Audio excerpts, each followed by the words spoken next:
Saudações, ouvintes! Está começando o Doutrinando, o podcast que veio ensinar o errado para as crianças. Veio para vender o kit gay na porta da escola. E colocar o Pablo Vittar no Ministério da Educação. Aí que tá, agora gostei. Ia ser bom, né? Ia ser legal, né? Ia ser legal. Eu sou o Leandro Alexandre, historiador, mestre em desenvolvimento, grande merda, mas vocês podem me chamar de paulista. Isso aí, eu sou o Jean Rucho, professor de História e Filosofia e mestre em Educação nas Ciências. Vocês podem me adicionar lá no Instagram, @profgiano, prof com F mudo, _ Giano com 2 N's. Vai ter bastante notícias posteriormente sobre o podcast e também a gente vai interagindo e trocando ideias. E quem quiser também pode me adicionar no Twitter, né? Sou um grande influencer, devo ter lá os meus 50 seguidores. Leandro _Alexandre, com D mudo no final. Passamos então à leitura das mensagens referentes ao episódio 001. Quer começar lendo alguma mensagem, Jean? Pode ser, vou começar aqui. Olha só, o Lucas Barbosa aqui já mandou dizendo que tava muito massa, e aí, né, o pessoal respondeu ele aqui no grupo também, eles conversaram sobre o episódio, bem legal, né, o pessoal já trocou uma ideia, né, Duda Loblin dizendo que achou genial, e que agora tem mais um podcast pra lista, né, dizendo que nunca é demais um podcast, e o Gustavo que respondeu dizendo também que tava muito bom, e brincou que a gente lembrou do célebre Nando Moura, que se fudeu. Ele marcou aqui, ó, Nandinho se fudeu, kkkk, muito bom. Isso a gente não pode esquecer nunca. Não pode, o nosso mestre, né, o mestre do capitalismo. O mestre do capitalismo, realmente, né. Lê uma aí, então. Então, eu vou começar lendo da Aline Penteado. Ela disse assim: gostei, vocês mantiveram uma boa linha de pensamento, deu pra entender tudo certinho. Aí ela fez uma crítica aqui. Achei que terminou muito de repente, deu a impressão que vocês se assustaram com o tempo. Eu acho que a gente se assustou mesmo, né, Jean? Eu acho que foi isso, né? Mas valeu, muito obrigado, Aline, pelo feedback. Vou ler uma outra aqui também. A Camila disse assim: ela disse que achou legal, sugeriu incluir blocos indicando coisas relacionadas ao tema. Disse que pareceu que o Jean foi pego de surpresa em alguns momentos, mas eu acho que você foi pego mesmo, né? Eu acho que sim, foi a ideia, né? A gente não planejou pauta, nós não organizamos de fato assim, né? Então a gente foi meio que soltando uma pergunta pro outro, né? É verdade. Mas é isso mesmo. Até hoje a gente fez uma pautinha aqui, vamos ver se dá certo. Mas ela disse que o programa seguiu uma boa linha de raciocínio, facilitando para quem é leigo. A Camila, ela estuda medicina na UFPR. Muito obrigado, Camila, pela sua mensagem. Tem mais aí, Jean? Tem sim. Tem o Marcelo Macchione aqui que respondeu. Ele gostou muito, achou muito massa, falou. E ele disse que gostou muito das perguntas que a gente vai fazendo, porque ele diz assim, ó, que geralmente a galera vai escutando podcast às vezes, e ele diz que a galera pode dar uma vegetada, ele diz que ele é um deles. E ele diz que quando a gente faz umas brincadeiras... O cara é um nabo, o cara é um vegetal. Um nabo, uma cenoura. E por incrível que pareça, o Matiori, eu conheço ele é vegano, cara. Ele é vegano mesmo. Então ele tá se transformando no nabo. Tá se transformando. E o Matione, ele falou o seguinte, olha só, que é legal que a gente vai fazendo perguntas um pro outro às vezes, né, e dá uma descontraída, isso é bom pra dar uma acordada na galera. Ele sugeriu que a gente use efeitos aí, alguns efeitinhos, por exemplo, quando a gente fala de uma guilhotina, diz ele, dava pra botar um som de uma guilhotina caindo. O que é legal também, né, vamos pensar nessa hipótese aí, nessa ideia, né. Sensacional. Eu acho que é uma ideia mesmo, e vamos ver se a gente consegue colocar esses sonzinhos aí pra ilustrar a nossa fala. Eu tenho outra mensagem aqui da Letícia Martins, a minha amiga onde está. Ela disse assim: nossa, que tesão. Aqui no Paraná a galera usa tesão como pode dizer que algo é legal, né? Não necessariamente tesão mesmo. Morei aí, inclusive. Morou, né? Eu sei como é que é. Nossa, muito massa. Queria muito ter tido um conteúdo assim na época do cursinho. Meus professores de história sempre foram meio porres. Aí, ó, criticando os professores de histórias, não pode.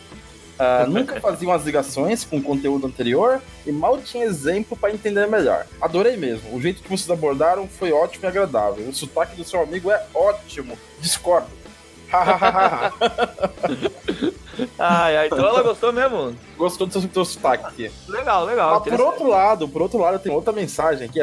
Quem falou agora foi a Letícia. Obrigado, Letícia, pela mensagem. Obrigadão, Letícia. Valeu, hein? Valeu. Eu tenho outra mensagem do Ronaldo, que é professor lá em Cerro Largo, professor de educação física, e ele disse assim, ó: e aí, man, gostei do podcast. Tirando uma parte do sotaque carregado do colega gaúcho. Muito bom. Poxa, ô Ronaldo. A Letícia, né? A Letícia gostou, cara. Eu vou fazer o quê? Gostou. Ó, se eu não conhecesse Cerro Largo, eu ia ficar preocupado. Mas eu sei como é que fala em Cerro Largo também, então eu não tô nem aí, cara.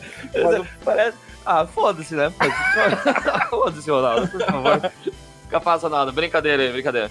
O Ronaldo é paranaense, cara. Pior que ele é paranaense. Tá. Paranaense e São Paulino. Então é gente boa. Ele disse assim: é muito bom, gravem logo o próximo, pois eu fiquei curioso com o resto da história. Na escola, eu só dormia nas aulas de história. Não é à toa que é professor de educação física, né? Não quero falar nada, não. Tem mais algum aí, Jean? Tem sim, tem assim, o Robson Moura aqui, o Robin, meu amigo, né, ele mandou pra mim o seguinte, ele gostou do tempo, da duração, né, só que ele ficou meio triste porque nessa duração aí acabou que a gente não terminou a história da Revolução Francesa. Mas é que era a nossa ideia também, né, explicar pro Robson que a gente vai fazer por partes, como o conteúdo é muito longo, né, o Robson ele queria, Leandro, que nós fechasse o arco inteiro da história, assim, né, até o final do Napoleão, mas como a gente tá dando uma abordada um pouco mais profunda, não teria como gravar em um só. Até daria, mas ia ficar meio longo, né? Eu acho que ia ficar longo. Ia ficar muito longa a duração e a gente tá fazendo uma parada mais curta duração, tá ligado? Isso. uma piadinha braudeliana aí. Tá? Puta que pariu, né? Que merda, hein? Quem pegou a referência, pegou. Quem não pegou, não pegou. Piadinha nerd de historiador, né? Só historiador mesmo. E olha lá. E assim, ele falou que gostou igual do tempo, né? E a edição, ele falou, porque quando eu passei pra ele, eu comentei, né, que a gente tá aprendendo a fazer uma edição bem tosquinha, que a gente fez nesse sentido original da palavra, do tosco, né, de simples. Ele falou, não pareceu ser tão tosca desse jeito, assim como foi dito, né, ele achou que tava já legal, manteve um nível, né, então, e disse que o que ele escutou, ele gostou pra caralho e tá esperando o resto. Que legal, cara, que legal. Muito obrigado. É Robson, o nome dele? O Robson, Muito obrigado, Robson, pela mensagem. Robson, meu amigo, é economista, inclusive, né? Economista? Tá terminando a economia aí, ó. Mas não é daqueles economistas igual o Paulo Guedes, posto de piranga, não. Ele é comunista pra caralho. Então tá certo. Se é comunista, então é gente boa. Tá valendo. Tu tem uma mensagem importante aí, pelo que eu ouvi falar, né? Uma de peso aí. Tem uma mensagem aqui da galera que deu uma ajuda pra gente aqui com algumas dúvidas. Eu conversei com o Vitor Souza, lá do podcast Midcast, que inclusive, quem não conhece, sugiro aí pesquisar nos seus tocadores de podcast. E eu pedi pra ele dar uma olhada no conteúdo e dizer o que ele achou, e ele disse assim: fala, Leandro, ouvi mais cedo uns 30 minutos do episódio e tem potencial. Para um piloto, achei muito boa qualidade. Eu acho que é muito legal ter um feedback assim de uma galera do meio que manja um pouco, né, mais sobre isso. Então, muito obrigado, Vitor. Muito obrigado aí pro pessoal do Midcast aí que tirou as dúvidas. Legal, um abração aí, galera. Valeu, obrigadão. Valeu mesmo, pessoal. Então, acho que de mensagem é isso, né, do episódio 1. Você tem mais alguma coisa aí? Cara, eu tenho uma informação aqui que mudou o horário, sabe que hora é agora? Que hora que é agora? Não sei, que hora é agora? É a hora da torcida contra, velho. É a hora de torcer contra o país, velho. É o momento que eu mais gosto, cara. É o momento que eu mais gosto. Torcer contra o país. Então, assim, como esse é o segundo episódio, o pessoal que tá começando a escutar e a gente também que tá começando a fazer, é o momento que a gente vai dar alguma notícia sobre o país. E como, né, atualmente, segundo os conceitos aí dos nossos governantes, ensinar história, doutrinar, defender a Amazônia é ser comunista e apontar os problemas do Brasil é torcer contra o país, é isso que a gente vai fazer. A gente vai torcer contra o país agora, no momento, torcida contra, Jean. Exatamente. Olha só, Leandro, a notícia é: desmatamento na Amazônia em agosto cresce 222%, em relação ao mesmo mês de 2018, tá? Isso segundo a Folha, né? Em agosto desse ano foram desmatados 1.698 quilômetros quadrados de floresta, cara. É muita floresta, segundo o INPE, então. É aquele órgão que supostamente, pelo nosso presidente, também é um órgão comunista, né?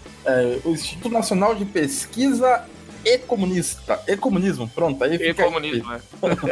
Então, cara, essa. Explica essa notícia aí. Essa aqui a gente tem que comentar. Eu acho que a maioria das pessoas deve em algum momento ter se deparado com notícias desse tipo que aconteceu principalmente ali no começo de setembro, ali final de agosto, das queimadas na Amazônia, né, que aumentaram assim em termos gigantescos. Então, 222% comparando com agosto do ano passado. E óbvio que isso é reflexo de uma certa autorização, né? O presidente da República aí, o Jairzinho, o tempo inteiro tá criticando as políticas ambientais, o tempo inteiro tá criticando o IBAMA, dizendo que existe uma indústria de multa. Então, quando esse cara chega no poder, as pessoas que já fazem queimada, que já desmatam a Amazônia, que já praticam, por exemplo, extração de madeira ilegal, se sentem autorizados a fazer isso. E isso é um reflexo desse tipo de fala. Acho que é isso que falta essa galera compreender, que o que um presidente da República fala tem muito peso, tem muito valor, né? Inclusive hoje, Jean, eu vi uma notícia de que o IBAMA fez uma operação contra uma galera que estava fazendo garimpo ilegal, e geralmente o IBAMA queima as máquinas dessas pessoas. Uhum. E aí na notícia dizia que os garimpeiros ilegais lá ficaram putos da vida porque o Onyx Lorenzoni lá e o outro ministro do Bolsonaro tinham garantido que não ia acontecer esse tipo de coisa. E aí começaram a cobrar o governo. Então você vê como são as coisas, né? E aí o presidente tem a cara de pau de ir na televisão e dizer que, porra, são as ONGs que estão tocando fogo na Amazônia. Imagina lá o Greenpeace lá com um galão de gasolina lá metendo fogo na Amazônia. É foda. Então tu teria me dizer que todo esse acontecimento gigantesco, que não é só do Brasil, é mundial, na verdade, né? Sobre a Amazônia, tem a ver com as políticas do nosso governo? Tem tudo a ver, cara. Porque quando o cara autoriza isso, verbaliza, as pessoas que já fazem isso se sentem mais confortáveis para continuar fazendo e para aumentar também. Olha, eu tenho certeza que tu diz isso porque tu tá torcendo contra o Brasil, na verdade. Vai, né? Se ferrar, velho.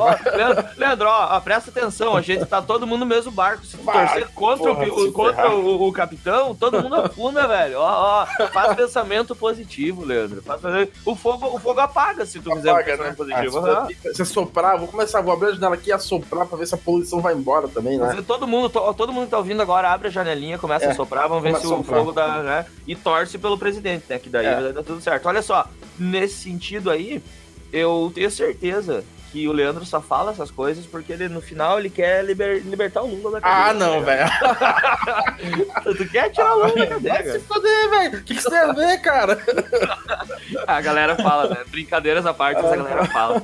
Pessoal, então assim, tirando a brincadeira, eu acho que esse é um assunto bem importante, o Leandro falou muito bem, então eu recomendo que vão buscar mais informações, né? Eu quero recomendar um vídeo do Felipe Castanhari, conhece, né, Leandro Castanhari? Conheço, muito bom. Tá? Bota o nome dele lá, Castanhari, bota Amazônia, é um vídeo show de bola que explica muito bem com notícias, com várias fontes ali, informações, tá? E ele diz pra você que não tá ligado, que não tem noção ainda, né, o que isso tem a ver com o governo e como tem a ver, tá? Então é um assunto que não é de importância só nacional, mas mundial também. Muito legal, muito bem. Como diria o ET Bilu, busquem conhecimento, galera. Isso aí. Então, assim, dito isso, né, pulando a parte aqui da torcida contra, chegou o momento que dá nome a esse programa. O momento de falar de história, o momento de doutrinar. Chegou a hora da doutrinação. Esse é o momento pelo qual eu estava esperando. Que bom. Você gosta de doutrinar, Jean? Cara, é uma delícia, cara. É uma delícia. Você tem doutrinado muito aí, a galera, ou não? Cara, tipo, eu sou professor, né? Então, professor, se tu é professor e tá trabalhando, tu tá doutrinando, né? Vamos lá, então? Bora? Bora pra doutrinação. Feito.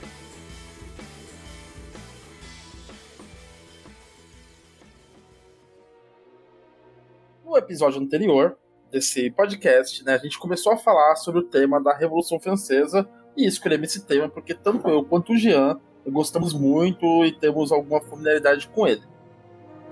Então, só para fazer uma pequena revisão do que a gente viu no programa passado, né? Primeiramente, é importante dar aquela definição da Revolução Francesa. O que é a Revolução Francesa? Então, trata-se de uma revolução que deu início à queda do absolutismo e à ascensão política da burguesia na França. Então, deu início à queda do absolutismo, não quer dizer que derrubou totalmente. É importante salientar que a Revolução Francesa ela faz parte de um conjunto do que a gente chama de revoluções burguesas, que é uma série de revoluções que colocaram a burguesia, vamos dizer assim, na elite política do mundo, ou pelo menos no mundo ocidental. Então, de Revolução Burguesa, a gente tem a Revolução Inglesa, né, da metade do século XVII. A gente tem a Revolução Americana, que é a independência dos Estados Unidos, de 1776. E nós temos a Revolução Francesa, de 1789. Essas duas revoluções anteriores foram importantes, é claro, mas elas não se comparam em importância simbólica com a Revolução Francesa. A Revolução Francesa ela vai definir muita coisa, politicamente falando, né, a partir dela na história do mundo. Inclusive, a Revolução Francesa é o evento que marca, segundo a historiografia tradicional, marca a transição da Idade Moderna para a Idade Contemporânea. Ou seja, a partir de 1789, a gente tem aí o início da Idade Contemporânea. No programa passado, a gente dividiu as causas da Revolução Francesa em dois tipos de causa. As causas estruturais, que são aquelas causas que vêm há mais tempo, e as causas conjunturais, que são as causas imediatas. De causas estruturais, a gente salientou o absolutismo do rei Luís XVI, né? Aquela injustiça na qual alguns pagavam muitos impostos, ou seja, o terceiro estado, e outros eram isentos, primeiro e segundo estado, né? Ainda tinha a opressão do absolutismo contra o terceiro estado. As dívidas da corte, então a gente tem uma corte aí, aqueles ajudantes do rei, aqueles assessores, aqueles nobres que vivem na corte, que gasta muito, né? Gasta muito dinheiro, né? Então essas dívidas elas vão fazer com que a França tenha que recorrer a empréstimos e mais empréstimos e mais empréstimos, e isso vai, obviamente, endividando, né, o governo. Aí, o que nos leva ao terceiro ponto, que é a dívida externa, né? Então, a dívida externa adquirida principalmente com banqueiros ingleses, que vai chegar num ponto que a França não tem mais como pagar, vai chegar num ponto que os banqueiros não vão querer mais emprestar, né, gerando aí uma falência fiscal. O Tratado de Eden-Heyneval, que na verdade é uma renegociação dessas dívidas. Só que o problema é que nesse tratado, os banqueiros ingleses eles não vão cobrar somente o dinheiro que os franceses pegarem emprestado. Eles vão também impor algumas questões, como, por exemplo, o livre comércio entre França e Inglaterra, que os produtos ingleses não paguem imposto para entrar na França, em um momento em que a indústria inglesa é muito mais competitiva. Isso vai acarretar falência de diversas fábricas em Paris. E os desempregados dessas fábricas vão vir formar um grupo muito puto da Revolução Francesa, que é os sans-culottes. Né? Depois a gente vai falar um pouquinho mais sobre essa galera. É um pessoal que ficou puto pra caralho, né? Sujou, né? Hashtag sujou. E por fim, além das causas estruturais, né, a gente coloca a exploração do campesinato, que é essa situação na qual as pessoas que viviam no campo ainda viviam de uma forma quase que feudal, tendo que pagar taxas, tributos feudais para os nobres, né? E isso vai fazer com que essa galera também seja uma das galeras mais putas da Revolução Francesa, junto com os sans-culottes. E a gente tem o conjunto de causas conjunturais, né, Jean? Exato, né, cara? Tu pega todas essas causas estruturais que foram faladas pelo Leandro, que são causas que vêm de um bom tempo, e tu soma a isso, né, alguns acontecimentos mais imediatos, que são 3 pontos aí que eu gostaria de destacar, Leandro, tá? Um deles é a Guerra dos 7 Anos, que na verdade foi o rei anterior, Luís XV, né, que vai realizar. É uma guerra, uma grande treta que existe, na verdade, entre a Inglaterra e a França, né? E a França vai gastar muito nessas guerras. Essa guerra, nos Estados Unidos, ela acontece também no território das colônias, no território, então, que é contestado, né? Ela é conhecida também como Guerra Franco-Indígena lá no norte da América, tá? Uhum. E essa guerra aí, ela vai ser bem desgastante, assim, ela é uma guerra que é desastrosa economicamente falando. Outra coisa, ainda ligado a esse movimento, tem a independência dos Estados Unidos. Isso. O que acontece? A independência dos Estados Unidos é ruim para a França por 2 motivos. Uma, porque eles vão lá, a França leva uma frota, então, né, de navios para ajudar as colônias dos Estados Unidos. Isso gasta dinheiro, né? Pô, gasta pra caramba, né? Investimento do caralho. E aí, eles vão lá só para cutucar a inimiga deles, que é a Inglaterra. Então, a França vai para ajudar as colônias norte-americanas, as 13 colônias, mas mais para cutucar, né, a própria Inglaterra. Só que aí, então, além de gastar um monte, eles acabam favorecendo um movimento que é contraditório ao absolutismo, que é o iluminismo. Né? O Leandro falou muito bem que tinha o absolutismo do Luís XVI. O absolutismo, aquela ideia do rei, que o rei manda com poder absoluto e tudo mais. De né? direito divino, né? Que é Deus que colocou o rei no lugar dele, né? Para reinar. Exato. E aí a gente tem todo um processo reverso a isso, que é o iluminismo, a filosofia do Rousseau, do Locke, que depois eu vou falar bastante. Essa ideia da soberania popular que vai contra tudo isso que a França pregava. E eles vão lá e ajudam uma revolução que ela tem caráter iluminista. É como se eles pegassem e dessem um tiro no pé. Eles vão lá, levam os soldados para lutar pela liberdade, pela questão da soberania popular, mas esses caras voltam para uma França que é absolutista. Então, peraí, né? A galera não faz sentido. Não faz muito sentido. E ainda, né? Tu falou da exploração do campesinato, né, Leandro? Explorava os camponeses, né? Exploravam pra caramba. Então, ainda além disso, vai ter a questão da Grande Fome, né? De 1787 até 1789. Um período aí pesado, cara. Um período, assim, bem complicado. De estiagens, de más safras, então, do trigo. Falta pão, o preço do pão sobe um monte. Então, tu imagina o pão, que era o alimento, né, mais comum da mesa do francês comum da época, né? Era a base, né? Base. E tu pega esse alimento que tá muito caro agora. O Leandro já tinha comentado no último episódio sobre isso.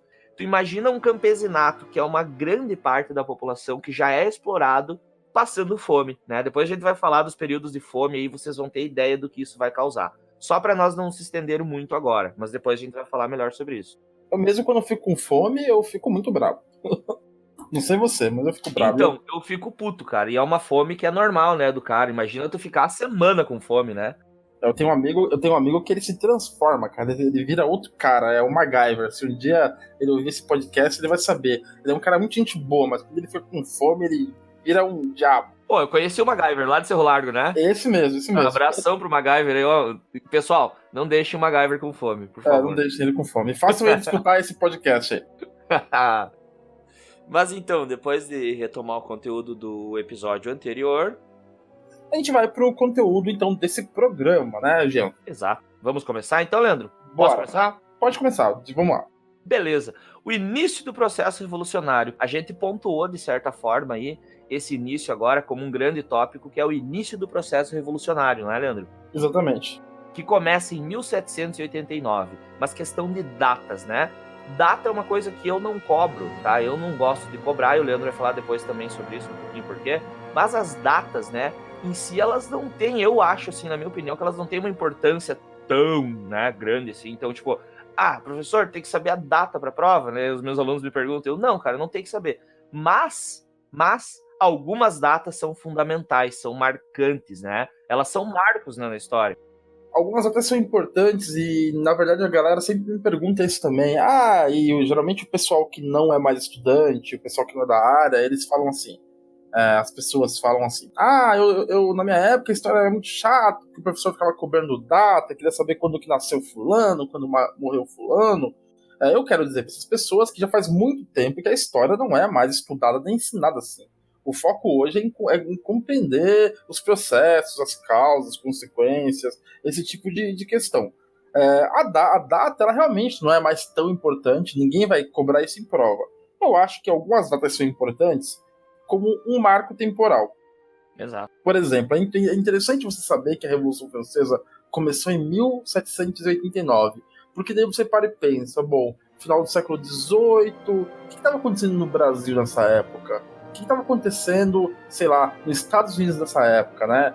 Será que no Brasil já tinha ocorrido a independência? Não, porque a independência foi em 1822. Então você consegue fazer essas conexões, e aí de repente você consegue ver como um processo influenciou no outro. Então acho que a data é muito mais importante para você se situar. É realmente isso, se situar no tempo. Então, começando e sem enrolar muito, o 1789 é uma data importante, sim, essa é das importantes. E como que tu faz para lembrar dela? 1789. 789 tá em sequência, então é bem fácil de lembrar. Então, 1789. O que acontece aí nesse ano? Então, tem vários acontecimentos nesse ano já, né? Comentamos já no último episódio, eu vou falar um pouco menos, mas vou igual dar uma importância, que é sobre a convocação dos Estados Gerais pelo Luís XVI. Luís XVI, então, ele convoca a reunião dos Estados Gerais, que é uma assembleia, né, que não vinha sendo convocada há mais de 100 anos. Mas, assim, essa assembleia, ela não era mais convocada há muito tempo. Isso mostra o quão absolutista era a política na França, pois se é que teria algo mais democrático, mais aberto para se conversar, para se debater, né, que era a convocação dos Estados Gerais, ela não era feita. Então os caras estavam cagando para o primeiro, segundo, terceiro estado, no sentido de ouvir o que os representantes têm a dizer, né? O Jacques Necker, então, o bem-amado amigão do povo lá, vai ser o cara que recomenda para o Luís XVI fazer isso. E o Luís XVI, então, ficou com um pouco de medo. Ele pensou, mas olha só, se eu chamar o primeiro, segundo e terceiro estado para debater, o terceiro estado pode fazer que algumas mudanças aconteçam, e mudanças que não são boas para nós, para mim, para o clero, para a nobreza, né? Então, o Luís XVI estava um pouco preocupado, mas, a princípio, não tinha por que se preocupar, porque cada estado tinha voto, né, único. Então, o primeiro estado e o segundo estado, cada um votava valendo 1.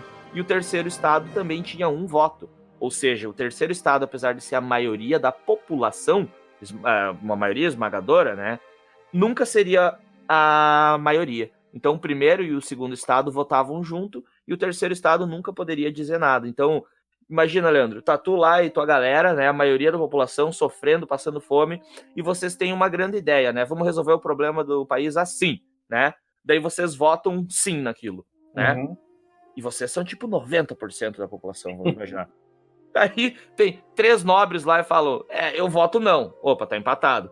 Aí vem o clero, que é da mesma ideologia ali dos caras, diz, eu também não. Até porque a maioria dos membros do alto clero vinham da nobreza, eram pessoas nascidas nobres, né? Então... Exato, votavam com a mesma vontade, né? Com a mesma perspectiva. Bom, o que acontece aí, Leandro? Eles começam a tentar lutar por voto por cabeça, né? Então, obviamente, para poder fazer valer sua maioria. O que rola aí a partir daí, nessa convocação dos estados? Então, aí o que vai acontecer, né, depois vai rolar essa questão, convoca-se os Estados Gerais, né?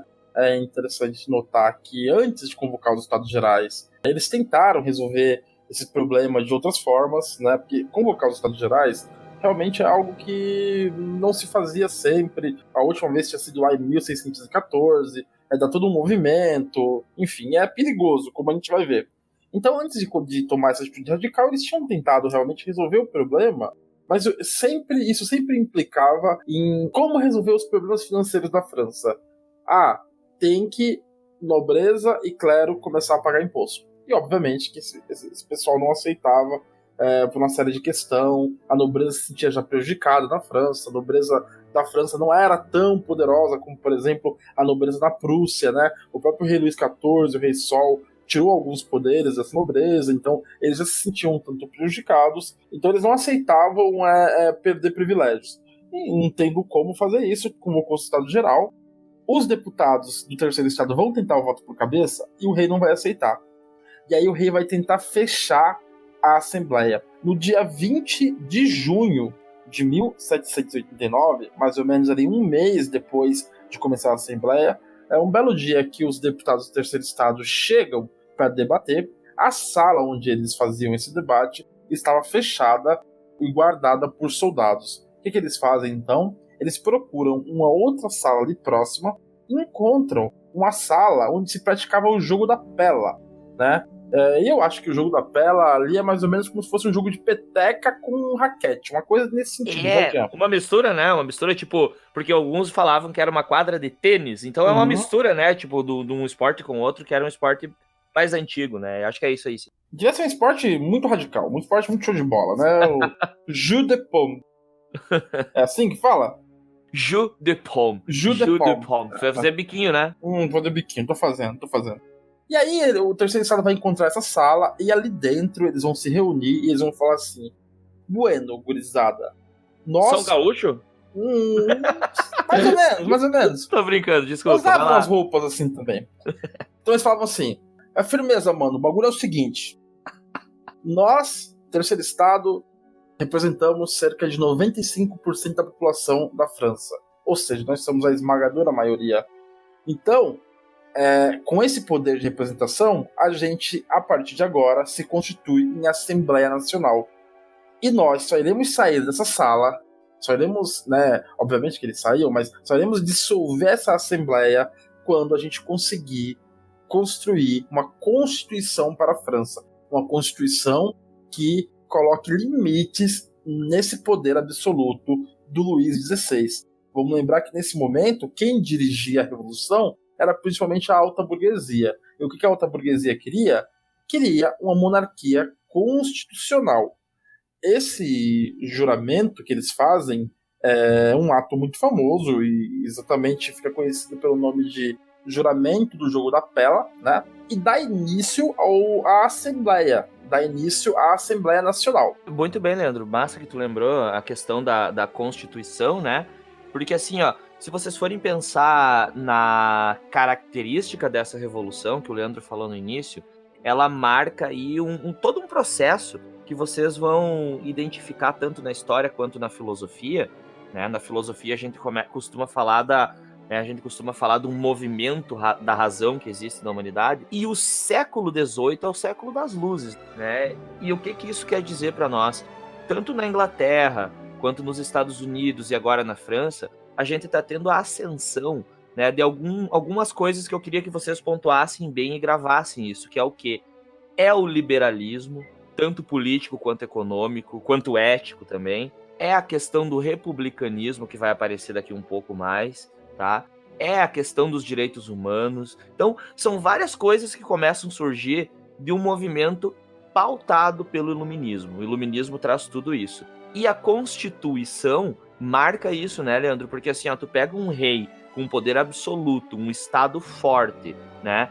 E daí simplesmente alguém quer fazer uma Constituição para limitar esse poder. Isso mostra o quê? Que o absolutismo tá se rendendo, o absolutismo ele tá murchando aí, tá cada vez diminuindo, e outras pessoas estão querendo ter voz na política. Outras forças, né?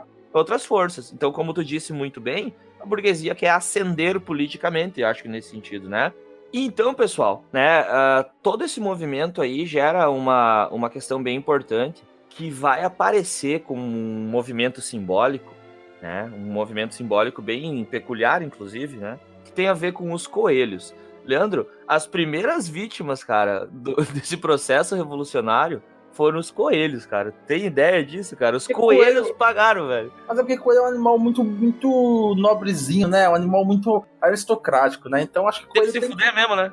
Coelho tem que pagar mesmo. Eu acho que pagar, né? Tem que pagar. Galera, olha só, o que vai acontecer, né? Pensa assim, ó, tem um costume bem medievalesco aí, uma cultura medievalesca, que a caça, né, ela é uma coisa do rei e da nobreza, né? Dependendo dos países, acontece o quê?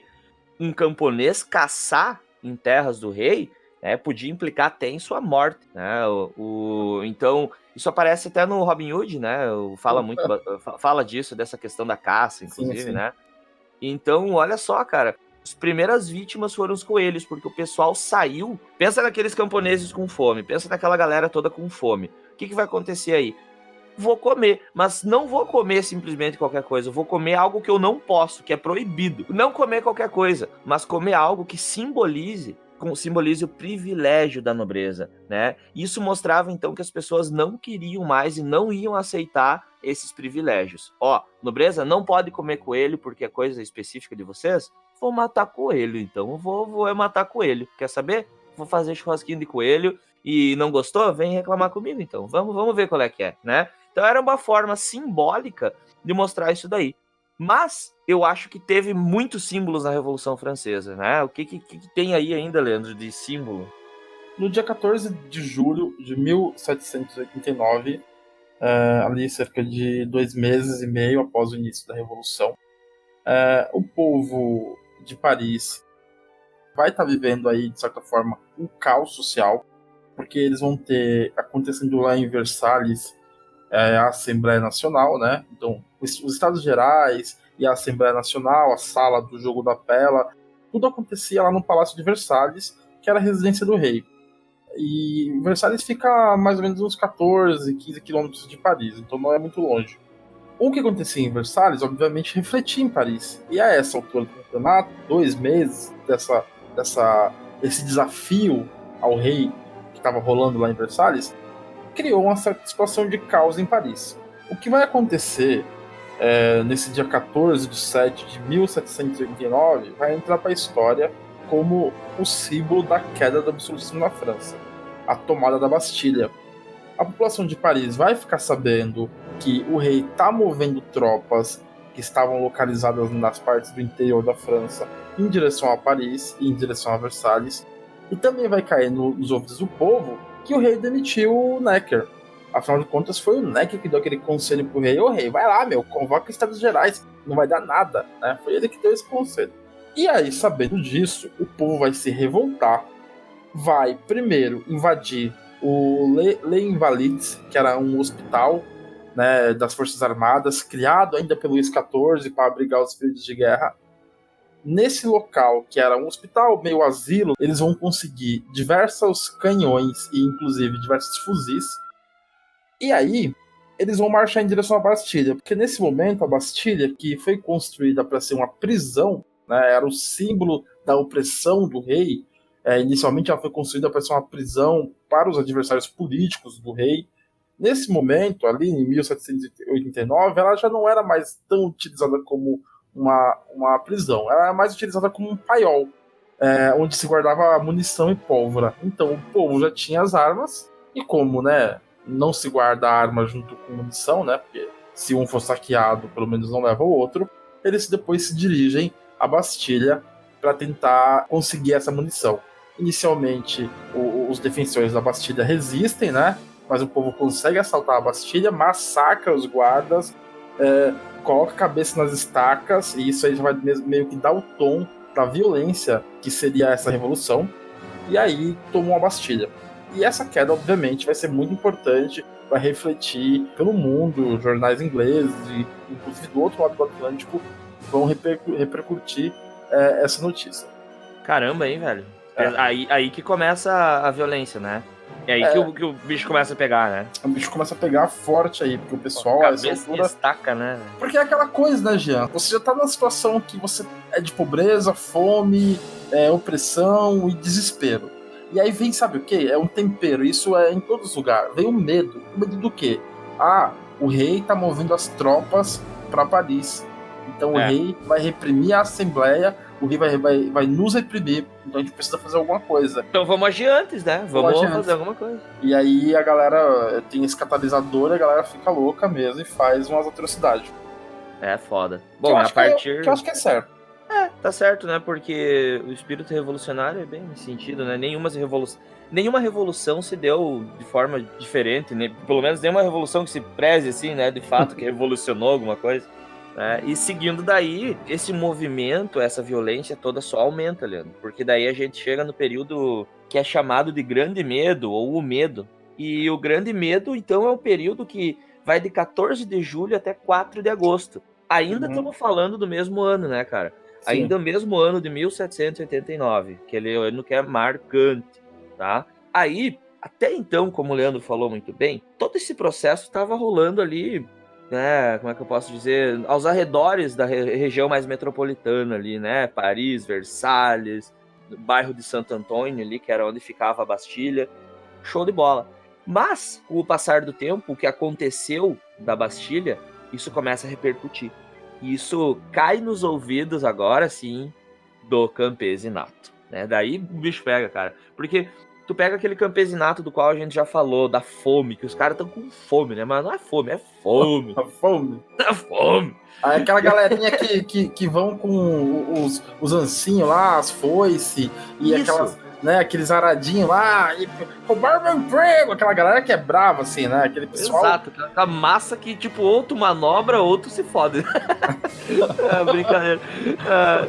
Brincadeira aí, mas assim, essa galera começa a ficar sabendo do que tá acontecendo, e é toda essa histeria, esse pânico, essa preocupação, né, e o movimento revolucionário começa a se espalhar, e é aí que a Revolução Francesa ela ganha caráter nacional. Isso é bom lembrar, que no período do Grande Medo, que só se desencadeou pela queda da Bastilha, claro, né, pela tomada da Bastilha, esse período do Grande Medo marca quando a Revolução torna-se nacional mesmo, e não algo concentrado, né, num lugarzinho específico. Então, a galera sai para as ruas, agora sim, é a massa mesmo, atacando castelo, casa, igreja, saqueando, roubando, pilhando, né, estuprando gente, a coisa fica, né, começa a ficar fora de controle. É como a gente comentou no último episódio, né, Leandro? É o momento que os franceses começam a sair na rua para tacar fogo em carro. Tacar fogo em carro. Mas como não tinha carro naquela época, eles ficavam fogo em gente mesmo, né? Isso, vai em pessoa. E assim, então... e essa galera ia nos feudos, nas propriedades dos senhores, e rasgavam os títulos feudais, os títulos de servidão, assim, isso títulos é um nobiliários, né? Nobiliários, exatamente, A gente deixa para trás esse início do processo revolucionário, né, que a gente falou de maio até o final de agosto, né, já teve a tomada da Bastilha, teve o juramento do Jogo da Pela, e a gente começa a falar da primeira fase da Revolução, que é uma fase que a gente chama de Assembleia Nacional. E ela vai de 1789 até o ano de 1792. E essa fase é aquela fase que eles estão reunidos com o intuito de produzir uma Constituição para a França, mas o primeiro documento que eles vão produzir nessa Assembleia é a Declaração dos Direitos do Homem e do Cidadão. E por que isso é importante? Porque esse documento ele é o documento que vai pôr fim nas distinções de nascença. O preceito da nobreza é que um nobre ele é melhor que um plebeu. Um bebezinho nobre é melhor que um bebezinho plebeu. Né? Por que ele é melhor? Por questão de nascimento, porque ele vem de uma família tradicional, por questão de sangue. E esse documento ele coloca fim a essas questões, essas diferenças, desigualdades de nascimento. Nesse momento, vai haver um domínio muito forte da alta burguesia, né? A burguesia que já tinha um poder financeiro, nesse momento o que ela quer, obviamente, é se equiparar aos nobres. Então, tirando essa questão do direito de nascença, todos são iguais. O que vai diferenciar um do outro são suas posses e a sua utilidade.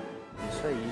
Cara, é bem legal que tu fale bastante dessa Declaração dos Direitos, porque a Declaração dos Direitos do Homem e do Cidadão, ela trata, na verdade, da ideia de cidadania, tá? O que é muito bom, o que é muito progressista para a época, tá? Eu vou falar num viés um pouco mais filosófico agora. Bom, a cidadania é muito progressista, né? A ideia do direito do homem, de ter direitos e tudo mais, isso é muito progressista, mas, né, como tu bem falou, não é para todo mundo de fato, né? Cidadão de verdade, a gente vai ver logo, e nem todo mundo vai usufruir desses direitos de cidadão. Claro que é um longo processo, então, para a gente trazer um republicanismo democrático de verdade para a história da humanidade. Uhum. Claro, tem que começar de algum lugar, né? A gente não pode dizer que, esses caras aí vieram com o movimento fajuto. Não é bem assim, né? Tem que ter uma relatividade aí. Mas eu queria destacar uns pontos aí dos direitos do homem e do cidadão, dessa declaração, que são fundamentais, tá?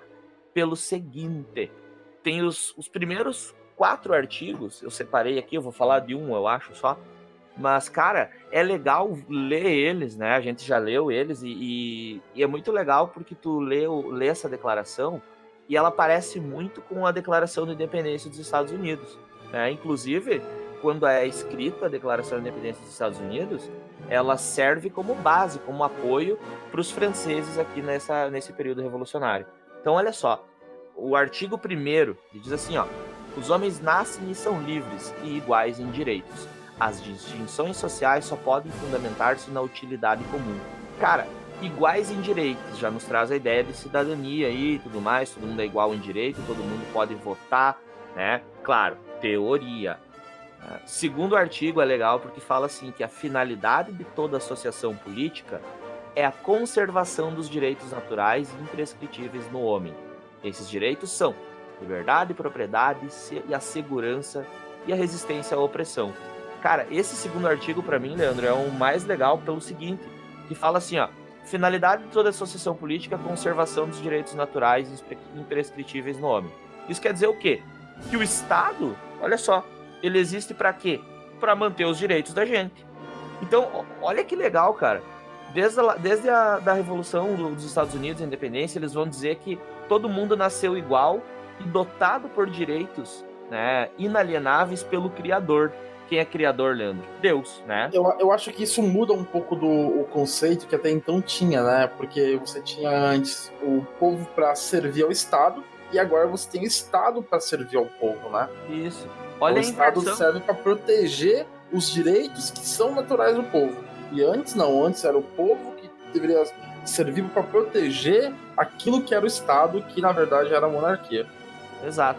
A gente nota aí, ó, dizendo que a finalidade dessa instituição política é proteger os direitos das pessoas, isso daí, na verdade, é o início da perspectiva do liberalismo político, né? Porque então, assim, ó, o Estado, ele tá aí para quê? Para manter os direitos. Direitos é tipo propriedade privada, liberdade, enfim. E olha só que legal sobre essa inversão que o Leandro falou. Eu vou até o limite agora, né? Eu vou até o limite da parada. Deus, antigamente, nos discursos filosóficos, Deus dava o quê? Direito do soberano governar. Agora Deus dá direitos para as pessoas e esses direitos não podem ser retirados. E o Estado serve para quê? Para manter esses direitos. Deus fala assim: cansei de dar direito para esses monarcas, agora eu vou dar direito pro povo. Muito bem. E isso marca uma coisa que é chamada de justnaturalismo, direitos naturais, né? Então a gente tem os filósofos ali, os justnaturalistas, né? Rousseau e Locke e tudo mais. Nossa, que nome bonito, né? Isso aí, né? Justnaturalismo. É bonito, né? Legal. Então, Mas enfim, aí, né, cara? esse documento, Declaração dos Direitos do Homem e do Cidadão, né, do dia 26 de agosto de 1789, é o primeiro documento da Revolução, como a gente disse, mas tem uma questão aí. Se vocês notarem, ele diz Declaração dos Direitos do Homem e do Cidadão. Exatamente. Por quê? Porque esse documento, ele não abrangia as mulheres. Então, inclusive, vai ter uma revolucionária girondina, a Marie Gouze, que vai escrever a Declaração dos Direitos da Mulher e da Cidadã e vai ser rejeitada. A Assembleia simplesmente vai rejeitar, não vai querer conversar sobre isso. E isso é interessante para a gente ver como, mesmo em uma revolução que se dizia liberal e que foi radical em muitas coisas, que radicalizou muito, ainda assim ela não conferiu a cidadania à mulher. Inclusive a Marie Gouze, ela vai ser guilhotinada. Tá? Então é realmente uma questão aí a se considerar. No dia 20 de junho de 1791, e aí a gente já pula 2 anos aqui, porque a gente estava falando ali de agosto de 1789, quando foi escrita a Declaração dos Direitos do Homem, e aí a gente já pula lá para junho de 1791. Por quê? Porque durante esse período, durante esses 2 anos, o que ocorre são agitações em Paris. Quando a gente fala que o terceiro estado se revoltou contra o primeiro e segundo estado, foi o que aconteceu no início da Revolução. Mas é um erro a gente considerar o terceiro estado como um grupo homogêneo. Não, haviam diversos grupos que a gente inclusive vai detalhar daqui a pouquinho. Durante esse período, o que houveram foram disputas para ver quem queria controlar a Assembleia Nacional, que tipo de lei ia ser aprovada, né? Inclusive vai acontecer do clero perder os seus direitos. Então, por exemplo, vai ser aprovada aí a Constituição Civil do Clero nesse período, onde todos os padres e religiosos eles passam a ser funcionários públicos, né? Uma maneira de tirar a lealdade deles de Roma e colocar a lealdade deles para a França. Mas aí havia muitas acusações que o rei ele estava conspirando com outras nações. Porque o que aconteceu com Luís XVI nesse período? No começo da Revolução, ele tenta conter a Revolução. Ele vai tentar mover seus guardas para reprimir as pessoas. Não vai conseguir. Eles vão tomar a Bastilha e a partir daí o rei vai ver que não tem mais o que fazer. Ele vai ficar meio acuado inicialmente lá em Versalhes, até que vai chegar um momento que os revolucionários vão marchar debaixo de chuva até Versalhes para tirar esse rei de lá e trazer para Paris já. Pesado aí, né? Ele vai ser colocado lá no Palácio das Tulherias. Obviamente não deve ser assim que se pronuncia em francês, mas não tô nem aí. Pra mim é a tulheria. Tulheria. A tulheria. É só lembrar de talheres. Ele vai ser colocado nesse palácio e ele vai ficar lá como quase que um prisioneiro. Ele ainda era o rei, ele ainda tinha poder executivo, tinha poder de vetar leis, tinha poder de propor leis, mas ele estava lá meio que refém da Assembleia, refém do povo que sempre estava na rua. né? Não vai ter golpe, não vai ter golpe, não vai ter Copa. Sabe aquele povão que não é só por 20 centavos, aquela coisa louca assim, queimando o carro, né? Que os franceses gostam de fazer. E aí, nesse dia 20 de junho, 20/6 de 1791, o que vai acontecer? O rei vai decidir fugir. Ele já vinha por debaixo dos panos confabulando com os monarcas dos outros estados absolutistas, principalmente da Áustria. Vamos lembrar que a Maria Antonieta era austríaca, da família dos Habsburgos. Então ele já vinha ali trocando uma ideia com esse pessoal. Olha, me ajuda aí, cara. Esses revolucionários estão demais. Essa galera tá louca, vocês precisam me ajudar. Alguns revolucionários já acusavam o rei de conspiração. Outros falavam, não, o que é isso? Vossa Majestade, não. No dia 20, ele vai fugir. No dia 21... Essa história é legal, né, cara? É muito legal, né? Porque daí ele foge no dia 20, no dia seguinte, ele é pego na cidade de Varennes, que é quase na fronteira da França, ou seja, ele quase conseguiu fugir. Tava ali, né? Tava ali na cara do gol, ali, só chutar pro gol. Daí deu na trave. Alguém reconheceu ele, e eu tenho uma teoria que foi uma véia, porque sempre tem uma véia olhando e falando, mas será que aquele não é o rei? Cara, eu concordo contigo, eu concordo com essa teoria, porque, sei lá, eu imagino que era uma cidade menor do que a região metropolitana. Então, devia ser. Sempre tem a galera do interior, né? Aquela veinha ali fica fazendo fofoca. Ó, eu não conheço essa pessoa, eu já vi essa pessoa por aí? Não é daqui, ó. Vamos ver melhor quem é. Acho que é o rei, ó. Deve ser o rei. Então, não, mas o que ele tá fazendo aqui? Né? Tipo, que gente é essa? O que será que ele tá fazendo aqui? Vamos perguntar pro pessoal. E aí o rei eu tava dei uma colada aqui, eu vi que essa cidade hoje em dia, Varennes, tem cerca de 700 habitantes. Hoje. Porra! Hoje. Imagina. É um lugarzinho no meio do nada mesmo. É um cozinho, né? Ele vai ser pego nessa cidade, né? A véia vai denunciar ele. Ele vai ser trazido de volta a Paris. E aí, aquelas pessoas que antes acusavam o rei de traição vão estar com tudo, vão estar com a razão, porque afinal de contas, o rei estava tentando fugir. E nesse período, a Assembleia Nacional ela já vai estar dividida, vai ter já aqueles mais radicais e vai ter aqueles mais moderados. Vai ter aqueles que querem levar a revolução a um extremo, proclamar república, e vai ter aqueles que não, tá bom, conseguimos uma constituição, deixa por isso, né? E aí essas pessoas mais radicais vão ficar com razão, claro, né? O rei foi pego fugindo. A Assembleia Nacional ela vai tentar passar um pano pro rei, vão falar, inclusive, que o rei não estava fugindo, não. Ele foi raptado e a gente conseguiu resgatar ele, mas, obviamente, isso não vai colar. Eu acho que aquela senhora, não vou mais chamar de velha, porque é ofensivo, acho que aquela senhora deve ter passado o WhatsApp, já passou zap para as amigas lá de Paris. Nem você não sabe, o rei foi pego aqui. E aí a galera ficou sabendo que ele estava tentando fugir, e isso pegou muito mal, né? O rei vai ser acusado de traição, e a partir daí é só declínio. Aí ferrou, né, cara? Eu gostei que a gente inventou um personagem histórico. Qual o personagem histórico? A véia, né? A véia, não, mas... Cara, a véia da França, a véia de Varennes. A véia de Varennes, pronto, a véia de Varennes. Pronto, temos um personagem histórico. Galera, a Constituição está sendo feita já estava sendo construída, né? Já estava sendo elaborada. E, obviamente, essa Constituição ela vai vir agora no sentido do quê? Realmente de limitar o poder do rei. E agora não tem muita historinha de passar pano pro rei, não, né? Claro, tinha grupos apoiando, haviam grupos apoiando o rei ainda? Claro que sim, né? Como o Leandro falou, que tem pessoas que achavam radical demais tirar o rei, por exemplo. Muita gente achava, república naquele momento na França, na Europa, no geral, né, na real, uma república, como assim, né?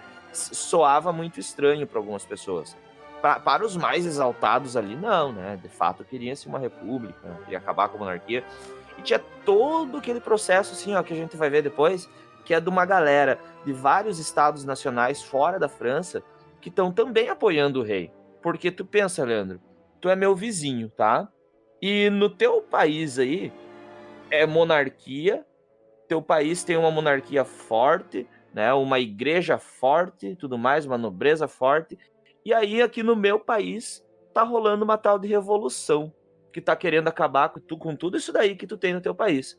que tu pensaria como representante de um estado desse? Me diga. Vai que contamine aqui, né, o meu povo, né? Não dá pra deixar, né, esses maloqueiros, né, esses vagabundos aí solto, né? Tem que fazer alguma coisa. Vagabundo! Vagabundo! Tem que se foder, acabou, porra!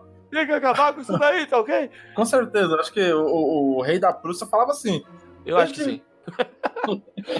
Então, galera, surge nesse momento a tal da Constituição de 1791, né? Que é o documento para qual a Assembleia estava reunida, né, já há 3 anos, né, vamos dizer, né? Exato, né? Bom, primeiramente, é abolida a servidão. Agora é abolida a servidão em 1791. Servidão, lembrando vocês, que é uma coisa característica, uma forma de produção aí que vem lá do feudalismo, que é lá da Idade Média, cara. Então, França semi-feudal aí, né? Também a questão do clero, né, que tinha aquela Constituição Civil do Clero, que já foi comentada, começam a confiscar os bens da igreja, tá? A igreja católica fica louca, cara, porque, tipo, terras da igreja, a igreja tinha terra pra caralho, né? Começa a confiscar terras, começa a confiscar os bens da igreja, né? Aquela prataria e ouro. Só um comentário aqui, já. Isso é um problema, cara, isso é um problema, porque esse avanço da Revolução Francesa contra a igreja vai fazer com que muitas pessoas se voltem contra a Revolução Francesa dentro da França. Porque claro. Atacar a igreja é atacar a religião, né? E assim, muitas pessoas enxergam aí que você está atacando Deus, você está sendo anticristão. Exato. Então, isso vai ser meio complicado para os revolucionários. Por outro lado, tem o fim do dízimo. A gente pega um monte de gente pobre que tem que pagar dízimo. E daí a revolução diz assim, ó, agora não tem mais dízimo. Opa, quer dizer que eu posso ser cristão sem dar dinheiro? Ah, interessa, né? Então, assim, ó, bem como o Leandro tá pautando aí de forma muito prudente, tem muitas questões, assim, ó, que ajudam a revolução, mas tem questões que vão trazer muita gente para ficar contra a revolução, né? Claro. É porque eram questões radicais, né? Mudanças profundas da sociedade que mexia profundamente com tradições, com cultura, com costume, com crença. Então, realmente, isso causa aí um certo rebuliço. Essa questão de dízimo, já, eu acho errado quando o cara vai pagar o dízimo e dá só o cartão e não dá a senha. Eu acho errado isso aí. Só queria deixar salientado. Né? Real. Que rola aí, então, né, com tudo isso? A monarquia, bom, falando politicamente nessa Constituição de agora, a nossa monarquia da França, ela fica o quê? Ela vira uma monarquia constitucional. Então é uma monarquia ainda, tem um rei ainda, que aos poucos começa a se tornar cada vez mais simbólico, mas ele tá ali. Só que essa monarquia agora tem uma Constituição, e a Constituição o que é? É a carta maior de uma nação, né? É a lei maior do Estado. E a Constituição vai limitar os poderes do rei. Simplesmente o rei não pode fazer o que quiser mais. Ele não pode chegar a acordar num belo dia e decretar uma parada lá porque tá de mau humor. E temos vários exemplos na história de reis que eram desse tipo, né? Que simplesmente acordava de pá virado, assim, agora tem que acabar com isso daí, pô, né? O da Prússia, né? Vou dizer que é o da Prússia que fazia isso. Não, com certeza o da Prússia. Porque essa questão de você ter uma Constituição significa que o rei, ele é a maior autoridade do país, ele ainda tem suas dignidades reais, mas ele não pode fazer nada que não esteja na lei. É isso. Isso. Boa, show de bola. E aí a gente já vai pra quê? Pra divisão dos 3 poderes. Cara, aí é muito legal também, porque a gente já vai de volta pra filosofia, que tem um carinha chamado Charles de Montesquieu, né? Montesquieu. E o Montesquieu, ele vai propor no seu livro O Espírito das Leis, esse é o livro do Montesquieu, né? A obra mais famosa dele. Ele vai propor, então, essa divisão dos poderes. O Montesquieu, ele tem uma frase célebre, Leandro, que é a seguinte: só o poder freia o poder. É verdade. Só o poder freia o poder. Então, para frear um poder que é absoluto, precisamos de outro poder, né? Então, essa teoria nos diz assim, ó, que não pode ter um poder só, tem que ter 3 poderes, né? Que é a proposta dele. E esses três poderes que se traduzem como executivo, legislativo e judiciário, eles vão ser autônomos, né? E ao mesmo tempo eles têm, tipo, meio que um dever de um cuidar do outro, né? Fiscalizar o outro, né? Fiscalizar o outro, essa palavra, boa. Então, essa ideia do espírito das leis é muito importante, gente, tá? Porque na obra O Espírito das Leis, Além da divisão dos poderes, é muito importante a gente entender a questão da lei. Estamos falando de um movimento que está indo para um estado de república, tá? E numa república, principalmente, pode ser uma monarquia constitucional também. Numa monarquia mesmo. A lei é a pauta, sabe? Então, assim, depois a gente vai ter a república, né? Eu quero dizer que a partir desse momento que as leis começam a tornar-se importantes, a lei é uma coisa que dá o espírito de universalidade para uma nação. Então, a ideia de universalização vai ser muito importante depois, inclusive, quando a gente chegar na época da República. Que essa ideia de igualdade civil, né, Jean? Essa ideia de igualdade civil que traz também a Constituição, né? Isso mesmo. Se estabelece voto censitário agora, né? Eu vou destacar, Leandro, duas coisas do voto censitário. Depois tu pode dizer para mim se tu concorda ou não. Manda lá. Olha só, voto censitário, por ser instituído na Constituição, para mim ele é bom por um lado, que mostra que as pessoas estão votando, tá?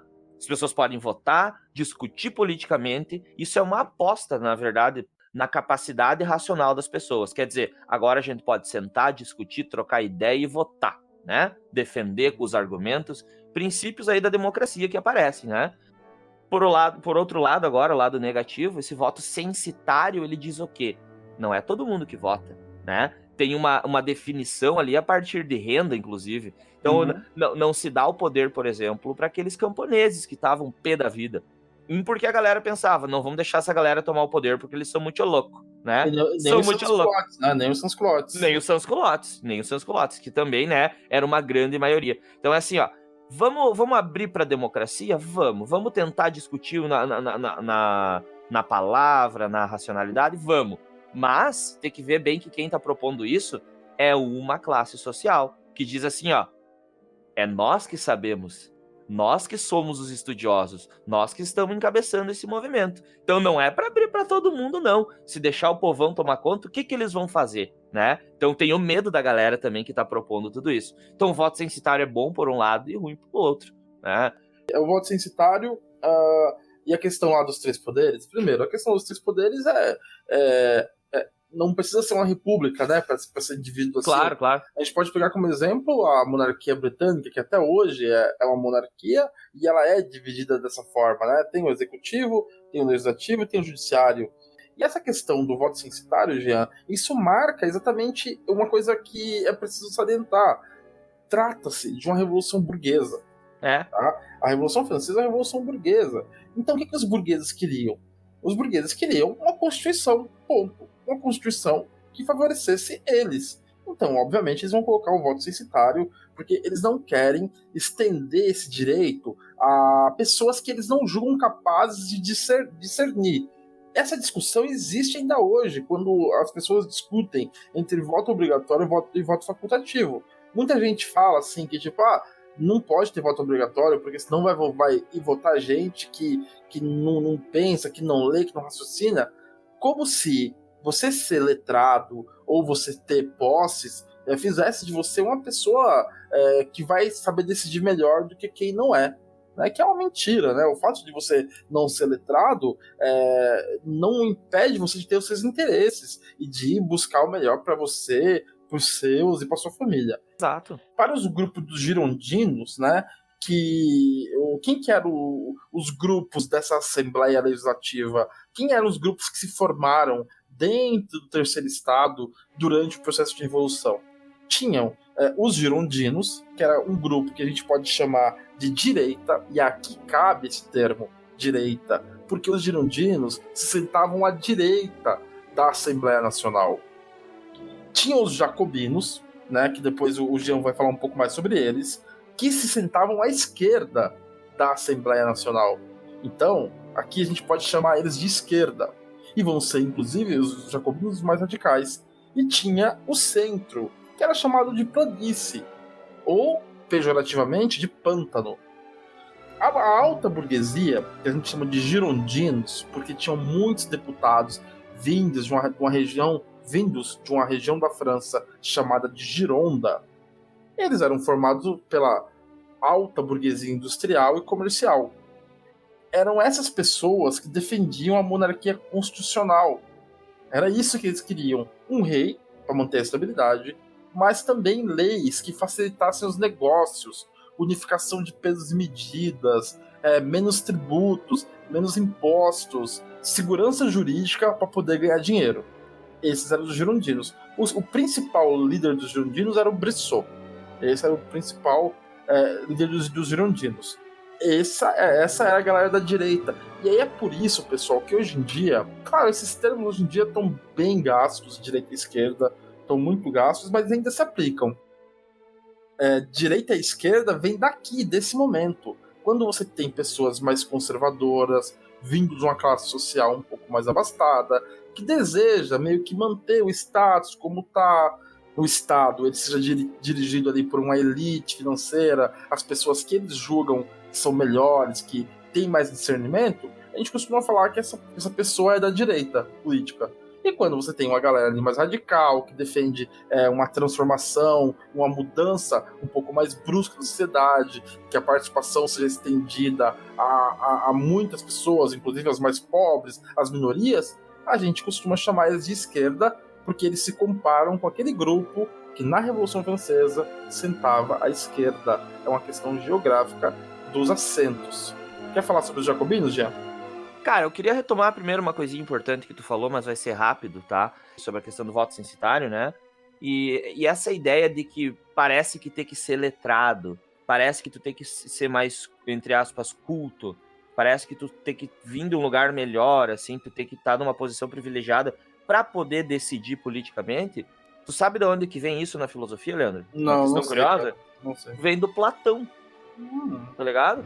O Platão é um cara que ele vai propor uma sociedade tripartida e quem deveria governar a república, né, que ele vai propor, que é uma utopia, claro, seria o rei filósofo, ou seja, na alegoria da caverna, o rei filósofo é justamente aquela pessoa que saiu da caverna e sabe o que é a verdade. Então, obviamente, tu tem a pessoa que tá dentro da caverna, que são as pessoas incultas, não são sábias, não são filósofos, né? E tem aquele que saiu da caverna e volta para dizer a verdade pros outros. Tá ligado? É dessa perspectiva aí que surge o negócio. É o governo dos melhores, né? Vamos dizer assim, isso, né? Mas isso né? é quase que uma oligarquia, né? Se tu vai pensar, né? O nome específico para isso é uma sofocracia. É uma oligarquia de sábios. Legal.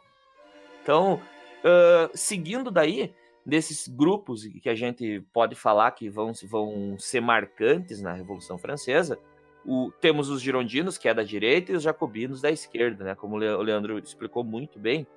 E assim, Leandro, sobre os jacobinos, o que eu poderia te dizer? Os jacobinos, eles são, assim, eu vejo como muito importantes nesse sentido revolucionário, porque enquanto os girondinos da direita querem segurar a barra, ó, revolução é legal, mas até ali, sabe? Ó, revolução tá bom, mas até aqui, agora deu, né? Enquanto uns estão assim, a postura dos jacobinos é: vamos meter revolução, mano, vamos continuar. O sentido de ser radical é de ir na raiz da coisa, né? Então, é um grupo radical que vai na raiz do problema. Eles vão até... eles querem chegar às raízes da sociedade, eles querem atingir a todos, né? Não é uma revolução só para alguns. Então, são pequenos burgueses, são camponeses e são os sans-culottes, né? Então, tem gente que é excluída da política aí, né? E os jacobinos estão representando esse grupo, né? Agora, olha bem, eles não querem uma monarquia constitucional só, eles querem república, tá? Então eles estão indo mais além, eles são mais progressistas nesse sentido, né? São mais radicais, mais progressistas, e o seu líder, né, incontestável aí nesse sentido, se for ver quem que mandou mais, obviamente foi o Robespierre. Robespierre é um cara que, assim, ó, ele é muito polêmico, a gente vai falar depois dele. Então é o Robespierre, o Marat, né, que é o revolucionário, ele escrevia num jornal, o Marat, né, ele é bem polêmico amigo do também. povo, né? O amigo do povo era o jornal. E o Marat, ele era violentíssimo nos discursos dele. Pra ele, o negócio era rolar a cabeça, matar gente, né, inimigos da revolução ter que morrer, ele queria ver sangue, ele era pirado, né? E tem o Danton também, que é um cara que tinha uns discursos bem inflamados também, que inclusive vai ser fundamental para alguns momentos de guerra que a gente vai falar depois, que é um cara que juntou o povo, né? Desses três aí, o Danton ainda era o mais moderado, né? Tanto que depois ele vai acabar rodando por causa dessa moderação dele. Exato. E tem a planície, né, que foi comentada. Planície ou o pessoal do pântano eram os que se sentavam no meio, né? E como o pessoal que fica no meio, eu vou traduzir aqui rapidamente, não quero me prender muito neles, é o pessoalzinho do mais ou menos, é o pessoalzinho do vamos ver, né? Sabe que eles eram os isentões daquela época? Deviam ser os isentões, né? Ai, eu vou ser neutro.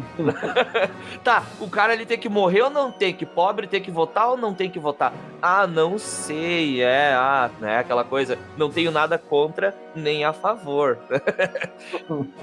Bom, como o rei ele vai acabar sendo preso, o que vai acontecer é que os países que são absolutistas, os vizinhos da França, Áustria, Rússia, Prússia, Inglaterra, vão declarar então guerra à França. A França vai perder algumas batalhas, né? Então, no ano de 1792, né, um ano ali mais ou menos depois da Constituição, os exércitos da primeira coalizão, a gente chama de primeira coalizão, houveram 4 coalizões contra os revolucionários franceses. É coalizão, hein? É bastante coalizão, a galera gosta de fazer coalizão. Em 1792, a primeira coalizão é formada, eles invadem a França. Isso vai fazer com que a população de Paris fique mais alerta ainda diante dessa ameaça externa, né? Isso vai fazer com que esse pessoal se radicalize mais ainda e comece a acusar o rei de estar facilitando, de estar vendendo os planos de batalha do exército francês para o inimigo, né? Vendendo ou não, entregando de graça. Então, cada vez mais ele vai ser acusado de traição. No início, vão perder algumas batalhas. Essas lutas começam ali por abril de 1792. Mas, em 20 de setembro, de 1792, ocorre a vitória de Valmy. Que delícia, cara. Que delícia. Que delícia. O que é essa vitória de Valmy? É quando os exércitos da França Revolucionária, né, conseguem vencer os invasores e colocam fim a essa investida da primeira coalizão. Chupa a coalizão! Isso vai fazer com que os revolucionários de Paris eles vivam um momento de glória. E principalmente a esquerda radical, os jacobinos. Porque aí são esses que estão mais inflamados para clamar pela defesa de Paris, pela defesa da França. São esses que dizem que o povo precisa se conquistar e precisa dar o sangue pela França. E quando eles finalmente obtêm uma vitória, esse grupo vai ser privilegiado, esse grupo vai ser aí erguido como o favorito do povão. O povão vai falar, não, os jacobinos que nos representam, foi por causa dos jacobinos, foi por causa do Danton, do Marat, foi por causa do Saint-Just e do Robespierre, que a França conseguiu deter a invasão dos exércitos inimigos estrangeiros. E a partir daí marca o início da Convenção Nacional, que vai ser dominada por esses revolucionários mais radicais, os jacobinos. Como o Leandro falou, é uma questão é um período bem complicado, bem tenso, né? Um período de guerra, de uma coalizão inteira de países contra a França, aqueles países do pensamento, a revolução vai contaminar, imagina se pega, né? Então, nesse período tenso, Leandro, creio que aí, acho que não é nem questão muito de opinião e nem de ideia, de posicionamento nosso, mas eu acho que fazia mais sentido essa esquerda radical tá dominando e ter mais privilégio aí na política pelo seguinte, não era momento do vamos ver, né? Com uma coalizão inteira contra você, não era momento de moderação, eu acho. Sim, então eu quero dizer que eu acho que foi por isso, né, que a esquerda toma poder. Porque sim, é por isso mesmo. O cara ali tá sendo ameaçado, né? Tem todo um processo revolucionário vigente que é ameaçado também. E tem uma galera, que é um grupo ali dos jacobinos, que tá metendo pau, tentando defender isso, defendendo a pátria nesse sentido, né? Tomando essa bandeira, né? E defendendo as conquistas dessa revolução, que já eram algumas, né? Já eram bastante, né? Fim do feudalismo, declaração dos direitos do homem, Constituição, né? Exato. Então, Leandro, a gente entra num período bem importante, que é o período da Convenção Nacional. Seria, para nós, a segunda fase da Revolução, né? e que é mais conhecido como a fase do terror, né? Começa em 1792 e termina em 1794, tá? E, cara, esse período é um período muito polêmico, muito controverso, né? Por alguns motivos aí. Eu vou primeiro dar o principal tom dele, né? Que é o período mais popular, né? Porque quem assumiu o poder, então, são os jacobinos, tá? Os jacobinos ou os montanheses, né? Que vão representar as classes populares, né? São essas pessoas que têm voz mais ativa na revolução, tá? São eles que sobem ao poder justamente pela questão da guerra e porque eles estavam defendendo tudo aquilo que a gente já comentou, tá? Dia 22/9/1792 tem a proclamação da República, então, que é considerado o ano 1, o início, né, da República Francesa. O líder, então, da República vai ser o Robespierre, obviamente, tá? E o Robespierre, ele tem uma frase muito famosa que explica o porquê do nome O Terror. A frase dele é a seguinte, Leandro, olha que legal, e é legal de ser contextualizada, né? Espero que tu entenda, olha só. Ele diz assim, ó, terror sem virtude é desastroso, mas a virtude sem o terror é inútil. Então, cara, olha só, ele tá relacionando terror, que vai ser uma política repressiva forte de defender a revolução através da morte, através do sangue, né? Relacionando isso aí com virtude. Então, assim, o terror sem a virtude é desastroso, claro, tem que ser virtuoso na hora de fazer uma política que se intitule o terror. Mas, se tiver só virtude, fudeu. Né? O que ele quer dizer? O que ele quer dizer? Não se faz uma revolução com rosas, é isso. Ele quer dizer assim, ó, estamos num período em que se não tiver o terror agora, se a política não for pautada nessa violência assim necessária, a gente vai perder, a gente vai, né, regredir, vai ter um retrocesso, vamos perder todos os avanços conseguidos até agora. E assim, só um ponto sobre o Robespierre, né? O Robespierre, ele vai acabar sendo alçado aí a líder da Convenção Nacional. O Robespierre, ele era um advogado, né, provinciano, um cara do interior, que aos poucos ele vai ganhar uma fama por ser incorruptível, né?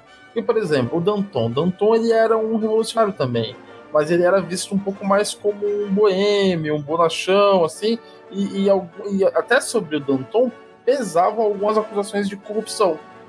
E o Robespierre não, o Robespierre é aquela figura da retidão, vamos dizer assim. Exato. E com seus discursos inflamados a favor da República, contra os privilégios, ele vai acabar sendo alçado aí a líder da convenção. Mas não é nenhuma liderança oficial, Gia. Sim, com certeza, com certeza. Mas a influência dele era tão grande que ele conseguia manejar a Convenção Nacional para os interesses dele. Exato. Dizia-se sobre isso que tu falou, que o Robespierre, ele não tinha nenhum cabelo fora do lugar, como ele também não tinha nenhuma palavra fora do lugar. Então era um cara impecável, assim, né? A ideia da retidão. Tava sempre certinho, postado certo, né? E cabe dizer que o Robespierre, como um jurista, como um advogado, ele lutava muito por uma ideia aí, que é a ideia dos direitos humanos, mas antes, sem existir os direitos humanos, claro, mas ele era um cara, tipo, contra a pena de morte, contra a tortura, né? O Robespierre era um cara que, inclusive, ele foi contra a guerra em vários momentos aqui, mas que, por ser alçado a líder, ele tem que tomar decisões e ele começa a ser controverso. Pena de morte, ele era contra a pena de morte, mas de repente ele vai ser o cara que mais manda matar a gente. Uhum. Tá sabendo? É uma coisa bem contraditória aí. Uma coisa é você... Isso é interessante, uma coisa é os seus princípios até o momento que você precisa colocar eles à prova, né? Verdade. Então aí, nesse sentido, a gente começa a chegar próximo do processo de julgamento do rei e da rainha, né? Olha só, o rei, como o Leandro tinha comentado antes, ele já foi preso, né? Ele foi tido como traidor da pátria, e aí os jacobinos, né, o pessoal mais radical, começam a abrir esse processo juridicamente, então, para ver o que vai acontecer com o Luís XVI, né?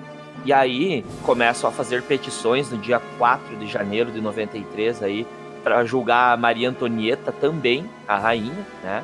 E claro, agora a gente tem que ver um pouquinho essa questão aí de uma forma um pouco ponderada, né? Porque o que vai acontecer a partir de agora é muito marcante, né? Então, assim, ó, enquanto eu tô falando hoje, Leandro, eu tô fazendo uma linha do tempo de simbolismos. Não sei se tu me entende. Eu só tô fazendo gestos com a mão aqui enquanto tô falando. Eu penso assim, ó, eu penso nos coelhos, foi um simbolismo, eu penso na Bastilha, porra do simbolismo, mas o simbolismo que vem agora, assim, ó, caramba, mano. O que acontece, gente? Luís XVI é um traidor da pátria. E o Luís XVI, ele é agora considerado, né, pela filosofia que tá em volta de tudo isso, uma pessoa. E é uma pessoa normal. Apesar dele ter um cidadão. Apesar de ter gente que apoia ele como rei, agora a gente tá na república. Meu galinho, acabou o privilégio, tu é uma pessoa. O Luís XVI. Não, velho, tu é um carinha ali que traiu a pátria. E o que acontece com o traidor da pátria? Tem que se fuder, tá? Dizem os jacobinos, não eu, tá? Eu nunca falei isso, né? Então, traidor tem que se fuder mesmo, tá ok? Né? Então os jacobinos vão bater em cima desse ponto. E olha só, o que eu acho legal, tá? Eu sou totalmente contra a pena de morte, tá? Que fique claro. Mas, olha só, a morte dele, que vem desse julgamento, eu acho importantíssimo. Por quê? Porque um rei virou uma pessoa normal, vai ser julgada como uma pessoa normal, né? E vai ser executada, condenada à morte como uma pessoa normal, como um cidadão. Vai morrer como? Vai morrer guilhotinado, cara. Uma invenção que fizeram aí, Leandro, nesse período, que era do Dr. Guillotin, né? E a máquina de morte dele, então, era a guilhotina, né? A guilhotina é interessante a gente trabalhar também essa ideia, porque ela nos mostra uma ideia de igualdade na morte, porque ela matava rapidamente, de forma indolor.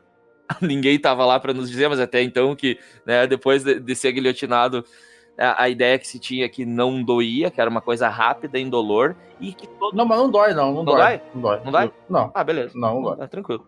Inclusive, só um comentário aqui, Jean. Até, essa questão de igualdade na morte, ela é colocada porque, por exemplo, um nobre raramente era enforcado. Porque a forca era uma morte mais humilhante, né? O cara se urinava nas calças, né? Mijava mesmo nas calças. E era feio, o cara se debatia. Então, geralmente, o nobre ele era fuzilado depois que das armas, ou então ele tinha o privilégio de ter um carrasco para cortar a sua cabeça. Isso. De maneira ritualística. Então a guilhotina não. A guilhotina dá uma morte igual a todos. É isso, igualdade na morte. E isso nos mostra uma ideia que um cara chamado Voltaire, né, em todo esse período aí, estava batendo muito em cima dessa tecla, que é a ideia do fim da tortura, o fim do sofrimento. E por outro lado, olha só, a questão da dignidade da vida humana. Então é assim, ó, por mais engraçado que seja, bom, tá condenando alguém pra guilhotina, a galera não vai ser... galera não vai sofrer em morte, tá? Não vai haver, tipo, 3 sessões de tortura, não vai ter... Então, tipo, tu vai ser julgado como uma pessoa, tá? Tu tem direitos naturais, que a gente já falou sobre isso, tu tem direito, então, a ser julgado como uma pessoa, né? Tu não vai ser torturado, e claro, a gente tá falando de um período em que a pena de morte estava existindo, mas a evolução de todo esse processo nos leva até a ideia dos direitos humanos, tá? Então, tá nascendo a ideia aí, quando as pessoas começam a dizer assim, ó, igualdade na morte, tá? Morre igual.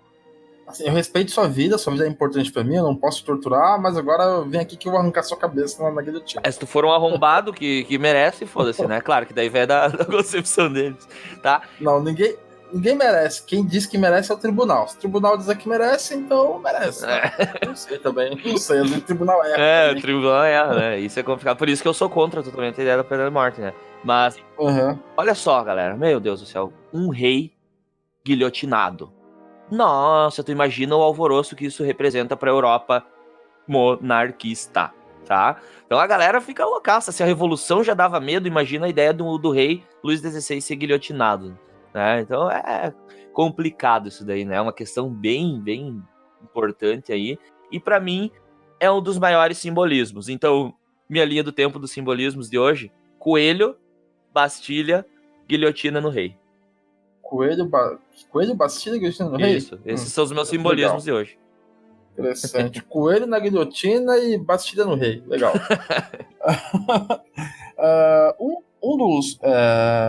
Uma das reações, né, a essa questão do rei ser guilhotinado é os exércitos inimigos da primeira coalizão ainda se reunirem, né, e ganharem aí um novo ânimo para voltar a atacar os franceses. Então, a situação da França, ela ainda não é tranquila, ainda existe uma ameaça externa muito forte. Guilhotinar o rei foi uma ousadia muito grande dos revolucionários. Inclusive, dentro da própria França, né, na região da Vendéia, pessoas vão se levantar contra os revolucionários, né? Já havia aí alguns descontentamentos desse pessoal. A região da Vendéia é uma região mais interiorana. A França sempre foi um país muito católico, muito cristão, né? Havia também protestantes, claro, tanto que houveram guerras de religião, mas a França é um país cristão. A Revolução atacou a igreja, atacou os padres, criou a Constituição Civil do Clero, obrigou os padres a jurarem a Constituição. Aqueles que não juraram foram chamados de refratários, foram expulsos da França em determinados momentos. Então já havia esse descontentamento. Aí a Revolução vai e guilhotina o rei. E logo depois de guilhotinar o rei, os exércitos inimigos então se animam para voltar a atacar a França. O que os revolucionários da Convenção fazem? Decretam que é preciso convocar 300 mil soldados para lutarem a favor da França, para lutarem pela Revolução. E essa convocação é uma convocação forçada. Você não tem escolha. Em cada distrito, em cada cantão da França, seriam feitos sorteios e os homens de 16 a 40 anos poderiam ser sorteados para ingressarem no exército. Então assim, só para a gente entender qual que é a situação dentro da França, a gente tem tão caótico isso, é tão radical, que até mesmo dentro da própria França existem regiões que estão revoltadas contra o governo de Paris, contra a Convenção Nacional, que nesse momento é dominado pela esquerda política, os jacobinos, tendo como seu líder ali, pelo menos seu líder simbólico, aquele que conseguia manobrar mais, o Robespierre. Dos feitos da convenção é mudar o calendário. Então a França vai abolir esse calendário gregoriano que a gente conhece, que tem o mês de julho em homenagem ao Júlio César, tem o mês de agosto em homenagem ao Otávio Augusto, né? Vai abolir esse calendário e vai criar um outro calendário com meses que remetem às estações do ano mesmo. Por exemplo, Termidor, que é a época do calor, né? Frutidor, da colheita das frutas. É um calendário revolucionário. Inclusive, quem tiver curiosidade, digita lá no Google calendário revolucionário e você vai ver todos os meses que eles criaram. Uma forma de você mudar também a cultura. Então a revolução, ela não é só uma revolução, vamos dizer assim, física, armada, nem política. Ela também é uma revolução cultural. Eles também têm a intenção de mudar a cultura da França, tirar da boca do povo esses meses e colocar realmente meses que não remetam a esses monarcas, a esses nobres do passado. E outro ato dessa convenção nacional é a abolição da escravidão nas colônias, porque nessa época a França já tinha algumas colônias. E o que vai acontecer? Isso vai ter um efeito muito grande, inclusive no Brasil. Não num primeiro momento no Brasil, mas também. Por quê? Porque o Haiti era um país que era colônia da França. Quando a Convenção Nacional decreta a abolição da escravidão nas colônias, há uma revolta de escravizados no Haiti. Esses escravizados, eles vão conseguir vencer os seus opressores, né? E eles vão se libertar e vão criar no Haiti uma república que vai ser conduzida ali pelos ex-escravos. Essa revolução no Haiti vai produzir no Brasil um fenômeno chamado de haitianismo, que os senhores de escravos sempre, a partir daí, vão estar com medo de que acontecesse no Brasil a mesma coisa que aconteceu no Haiti, que os escravos aqui do Brasil também se rebelem e tomem o poder. Então isso vai fazer com que se aumente a vigilância, e inclusive vai fazer com que muitos passem a defender a abolição, porque se tiver que ter alguma abolição, que seja, então, conduzida pelos que estão no poder, não através de uma revolução. Então, existe esse momento também. E importante aqui, no ano de 1793, a gente tem a Constituição Republicana da França.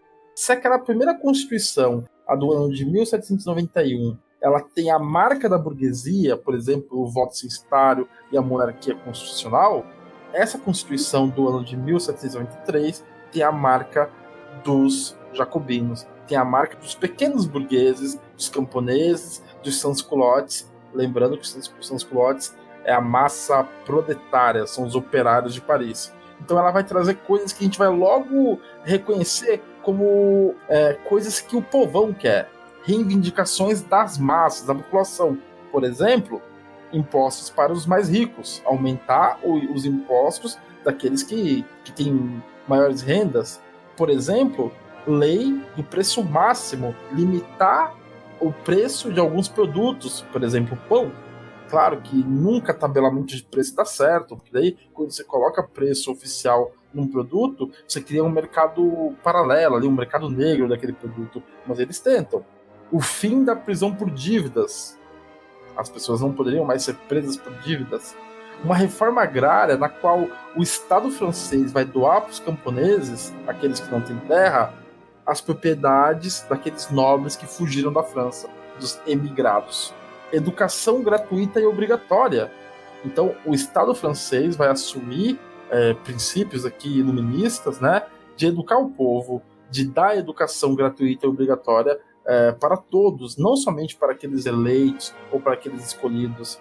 E se naquela Constituição de 1791, a Constituição que a gente pode chamar de girondina, o voto era censitário, agora não. Agora a gente tem o voto universal. Também podemos chamar de sufrágio universal. Show. Ou seja, todos podem votar. Né? Essas são as principais partes dessa Constituição de 1793. Só aqui a gente já consegue ver que as características são bem diferentes daquela Constituição dos girondinos de 1791. Exato. Leandro, acho legal que essa Constituição, tu marcou muito bem, que ela tem outra cara, né, velho? Ela tem... Então, daria para dizer, assim, que a segunda Constituição da França, depois da Revolução aí, ela é uma Constituição, obviamente, mais da esquerda, tá? E ela é uma Constituição mais democrática. E é legal a gente entender isso, né? Que, assim, ó, apesar de ter muita controvérsia ali no governo do Robespierre, que ele acabou governando, né? Ele não, mas esse governo aí trouxe muitas vitórias, assim, digamos, populares, né? Como tu bem pontuou. Alguns avanços, alguns avanços, Tem uma coisa muito importante que eu não posso deixar passar, porque, tipo, o nosso podcast aqui, ele trata de educação, querendo ou não, né, Leandro? Nós dois somos professores. Trata de falta de educação. Eu quero só... Trata de falta de educação. Eu quero só pregar a falta de educação. Quero dizer que o negócio se foda. Eu quero. Ver o circo pegar fogo. Quero. Então, a melhor forma de fazer o circo pegar fogo é educar as pessoas, fazer elas entender as coisas, dar direito pra elas. É verdade. Daí, vem pegar. Porque assim, ó, quando tu fala da educação gratuita e obrigatória, eu acho que é bem importante ressaltar isso. Eu estudei muito pra escrever minha dissertação do mestrado, sabe? Legal. E meu mestrado foi na área da educação. Então, assim, qual que é a ideia por trás de tudo isso, tá? Que tá ligado a esse liberalismo total, né? O liberalismo clássico, que não é só econômico, tá ligado à burguesia, mas também tá ligado a esse processo republicano, esse processo revolucionário, de tudo isso que a gente tá falando. A ideia da educação pública, ela surge aí, e ela tem alguns pilares fundamentais que estão ligados com a própria república. Cabe dizer que educação pública é necessariamente a educação da república. Então, se a gente tem uma república que tem a ideia de ser laica, a educação pública vai ser laica, né? Se essa república ela tem um caráter de universalidade estabelecido pelas leis que eu já comentei antes, a educação também tem que ser universal. Se a república tem esse caráter popular e tudo mais, né, é coisa pública de todos, a educação também tem que ser direito de todos. E o cabeça de tudo isso é um carinha chamado Marquês de Condorcet. O Marquês de Condorcet, ele escreveu as 5 memórias da instrução pública. A instrução pública vem se traduzir como, né, essa ideia aí da própria educação pública. Então, qual que é a grande ideia, Leandro, dos caras? Olha só, vamos educar essas novas gerações para viver nesse mundo que a gente quer que seja republicano, democrático, liberal, né? Ou seja, A é uma ideia maneira do Estado reproduzir os valores que ele acredita dentro das novas gerações. Claro. Legal. Mas, como tu falou muito bem, né? Isso tudo, esse governo aí vai gerar problemas internos, né? Que é a própria revolta da Vendéia. Isso vira depois uma guerra que dura anos, inclusive. Realmente. Pega todo o lado oeste da França, cara, uma parcela bem grande, assim. Então, quando a gente fala que a Revolução teve problemas internos, não é tipo tinha uns caras discutindo ali, não, tinha guerra dentro do país, uma guerra civil praticamente, né? E é sobre isso mesmo que eu vou falar agora, Jean. Tipo, Massa. essa questão dos problemas internos, né? Ela vai se agravar muito. E aí que a gente pode falar de terror. Inclusive o Eric Hobsbawm, né, que é um historiador inglês, que é um cara muito conceituado, inclusive é um dos meus historiadores assim, que eu favorito, sim. Pra mim também. Ele dá uma passada de pano para os jacobinos nessa questão do terror. Por quê? Ele diz ali que ali por março de 1793 é criado o Tribunal Revolucionário de Paris, justamente para julgar os inimigos da Revolução. A gente pode dizer que a partir ali de março de 1793 que começa a mesma fase do terror, da perseguição. O que motiva isso? O assassinato do Marat, aquele que era que tinha o jornal, o Amigo do Povo. Uma moça girondina, ela entra na casa do Marat, inclusive o Marat ele mantinha a porta da sua casa aberta, como se fosse um tribuno da plebe dos romanos. Então ele mantinha a porta da sua casa aberta para que qualquer pessoa pudesse entrar e colocar para ele as reivindicações e que ele pudesse verbalizar na Assembleia. Uma moça ligada aos girondinos vai entrar na casa dele e vai dar-lhe uma peixeirada no coração. E vai matar o Marat. E aí, a partir desse momento, né, os jacobinos vão usar esse fato como um factoide, para dizer assim, olha, a gente precisa proteger a revolução, nós estamos cercados de inimigos. O Hobsbawm, A Era das Revoluções, ele fala, inclusive, que 60 dos 80 departamentos da França estavam revoltados contra a convenção. É bastante, né, cara? É bastante. Complica pro lado deles. E aí tinha a Guerra da Vendéia.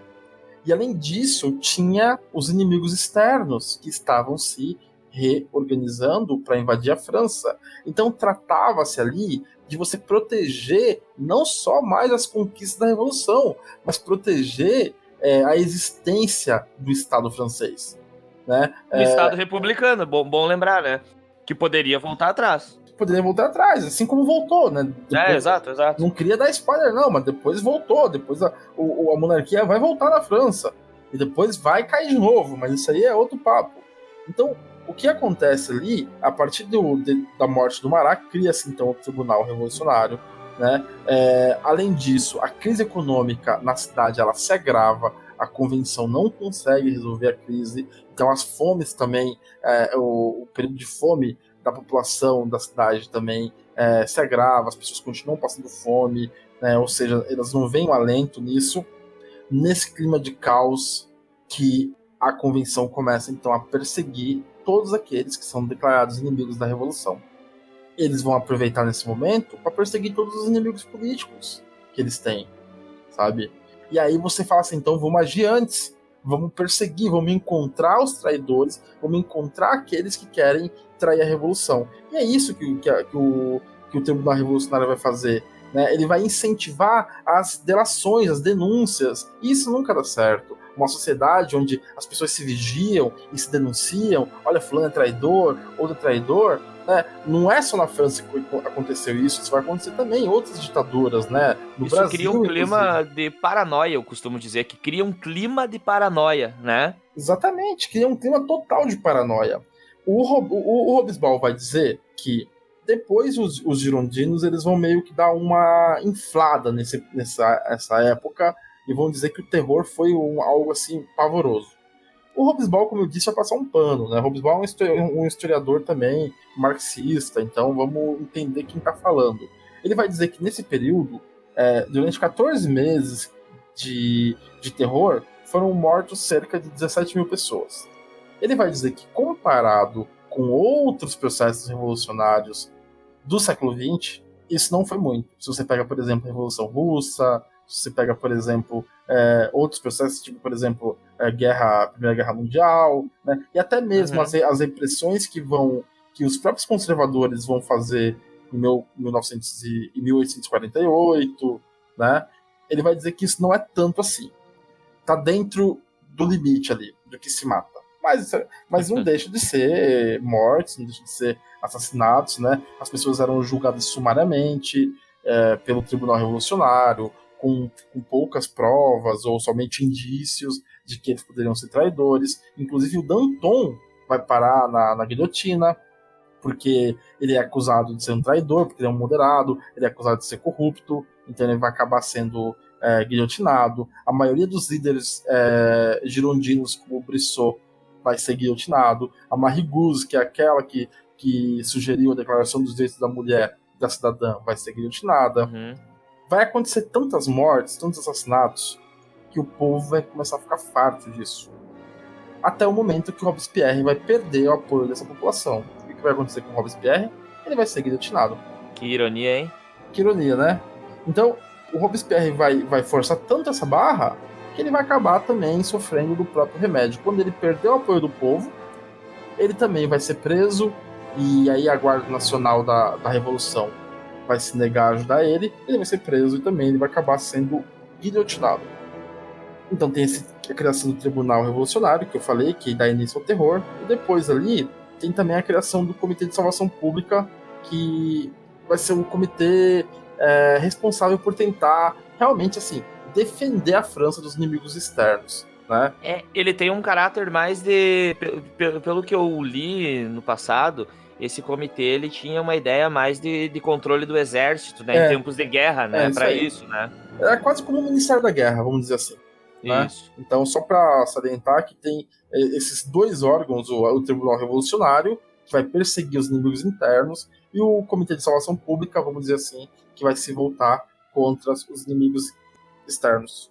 Cabe lembrar do Tribunal Revolucionário que na época da guerra, Leandro, não sei se tu lembra desse episódio, eu não sei como é que ele foi relatado, se tem um nome específico, mas na época da guerra, quando as massas de soldados se retiram da França para ir lutar nas fronteiras, o que acontece? O país está cheio de contra-revolucionário, né?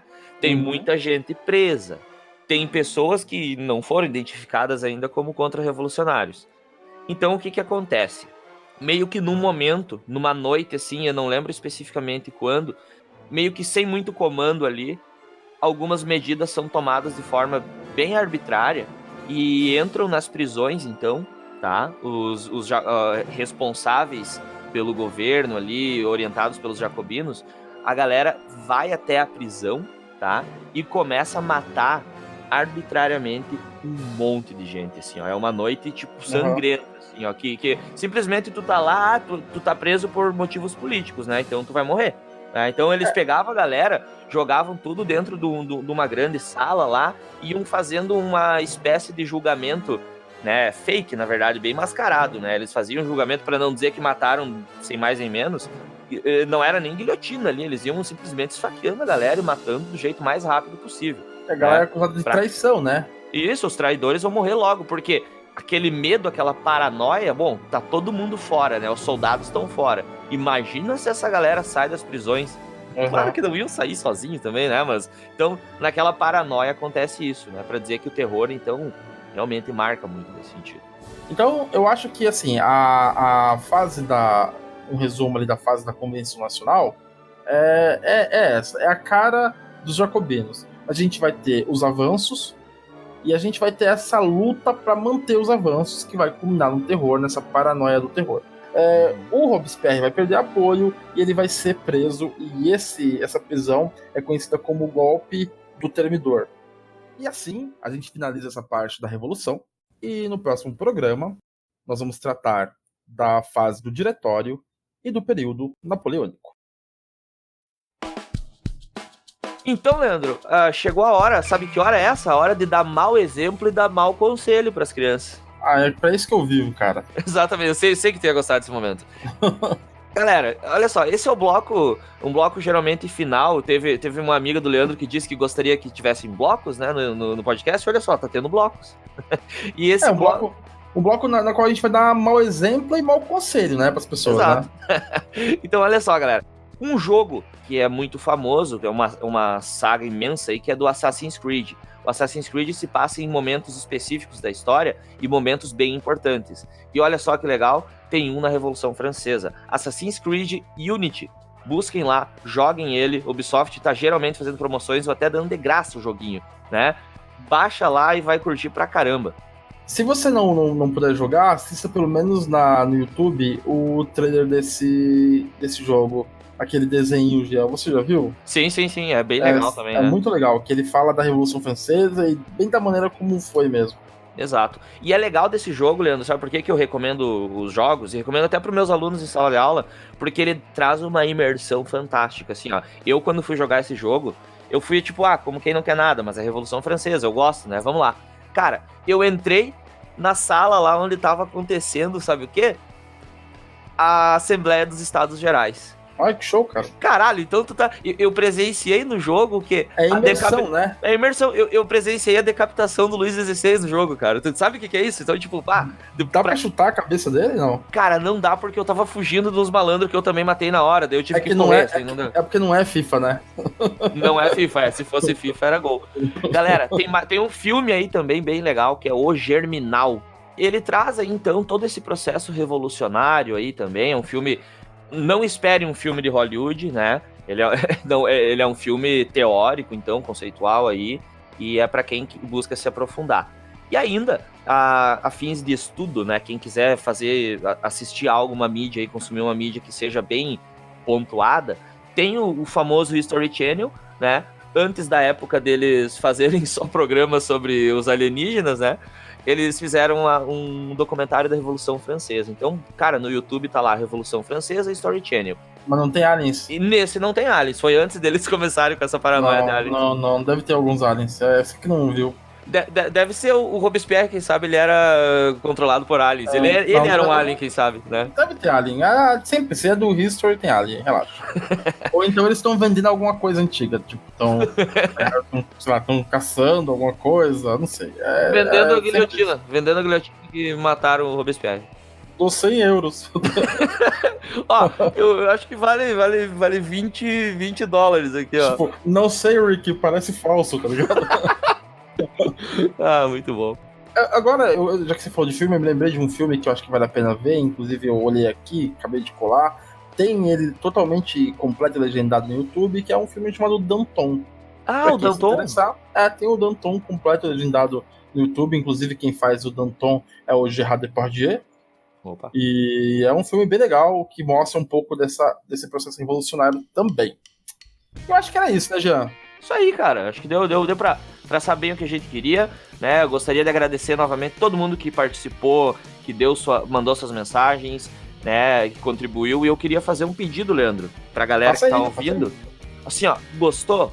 Gostou um pouco? Gostou pelo menos um pouquinho? Continua ouvindo e principalmente divulga.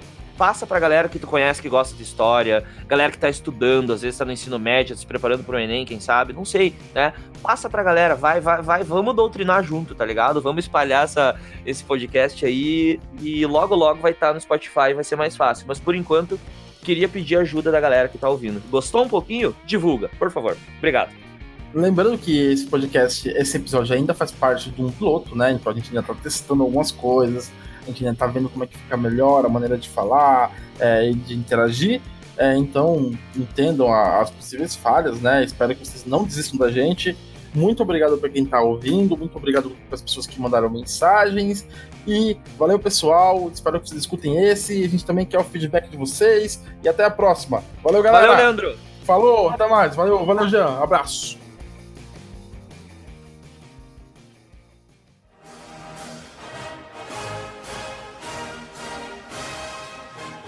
Open up.